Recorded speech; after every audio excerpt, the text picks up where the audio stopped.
Today, we're going to learn about the Lisu people, an indigenous group from Southeast Asia. Wow, that sounds interesting. Let's find out more about them after school. Great idea, Anna. Excuse me, sir, can you tell us more about the Lisu culture?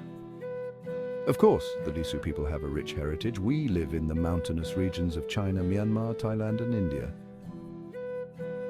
What's special about Lisu culture? Our culture is known for its vibrant clothing, unique language, and traditional music and dance. We take great pride in our hand-woven clothes, often decorated with beads and coins.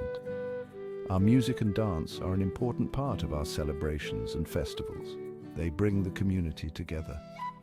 We have many traditions that have been passed down through generations. Family and community are at the heart of our way of life.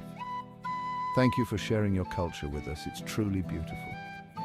Yes, we learned so much today.